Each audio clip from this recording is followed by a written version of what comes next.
Baik, Assalamualaikum warahmatullahi wabarakatuh. Saat ini saya berada di Radio RRI dan bersama narasumber yang sudah menyampaikan pelatihan, yakni Bapak Nasruddin ya. Dan saat ini kita akan bincang-bincang tentunya terkait dengan pelatihan yang sudah kita laksanakan tadi. Baik, Bapak yang mau sedikit menanyakan bagaimana tanggapan Bapak terkait dengan pelatihan yang dilaksanakan tadi. Gambaran-gambarannya bagaimana? Ya, tentu ini saya mendukung langkah-langkah seperti itu ya. Bukan hanya saya saja sebagai narasumber, tapi silakan yang lain juga. Supaya apa? Untuk mendapatkan ilmu, pengetahuan, dan langkah-langkah analisis terkait dengan perkembangan broadcasting ya. Lembaga penyiaran, karena sekarang ini kan sudah sangat lengkap, teknologi sudah berkembang, ada berkembang sekarang AI, artificial intelligence itu sudah di Cina, mereka sudah bersiaran itu 24 dengan sistem menggunakan AI. Nah kita ya oke lah, belum sampai ke sana, tapi minimal SDM yang dimiliki dunia penyiaran, termasuk misalnya lembaga penyiaran yang dimiliki oleh Pemda Lombok Barat, SDM-nya bisa meningkat, bisa mensejajarkan diri dengan perkembangan dengan lembaga penyiaran seperti RRI dan sebagainya, sehingga masyarakat di sana bisa terlayani dengan baik, terutama dari sisi kesejahteraan informasi, begitu Pak Husin Tamrin. Nah, bagaimana langkahnya? Silakan bekerja sama lembaga itu untuk senantiasa mendapatkan ilmu untuk mengisi kepala gitu, SDM di lembaga penyiaran di Kominfo Lombok Barat.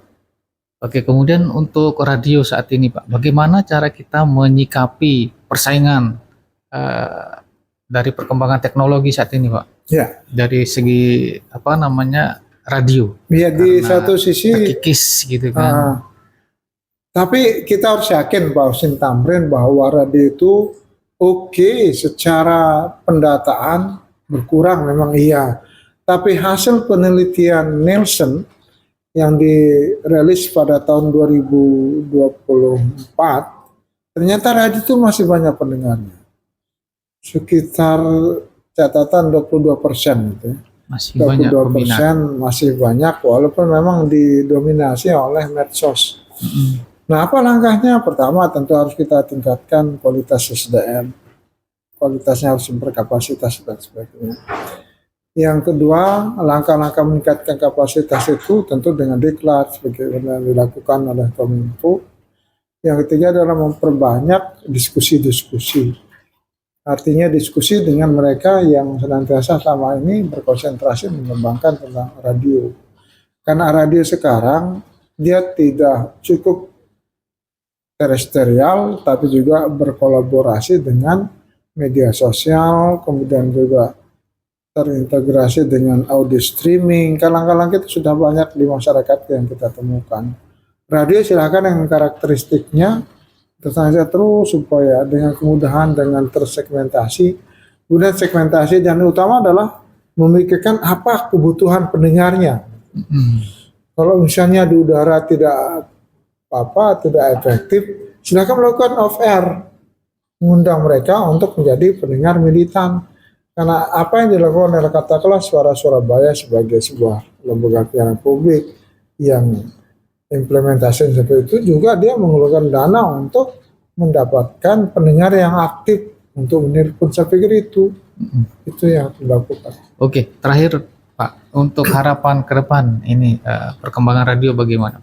Iya, saya berharap katakanlah misalnya radio pemerintah daerah Lombok Barat atau Suara Girimanang ini bisa eksis. Artinya bisa bekerja sama nanti dengan RRI. Langkahnya seperti apa? Silahkan.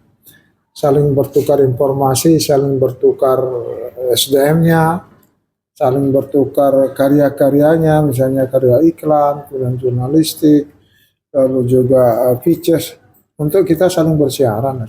Pada akhirnya terjalin sebuah ikatan silaturahim yang nanti ini saling melengkapi dan saling menyempurnakan terhadap kekurangan yang ada. Saya pikir seperti itu Pak. Oke, baik, terima kasih Pak. Terima kasih Pak. Oke, siap. Baik, rekan-rekan dan pemirsa dimanapun Anda berada, baru saja saya bincang-bincang dengan narasumber, yakni Bapak Nasruddin, ya, yang menjelaskan bagaimana perkembangan radio dan kemudian cara menyikapinya bagaimana, ya. Oke, rekan-rekan dimanapun Anda berada, demikian laporan saya dari Radio RRI Mataram tentunya bersama saya Husni Tamrin melaporkan. Wassalamualaikum warahmatullahi wabarakatuh dan sampai jumpa.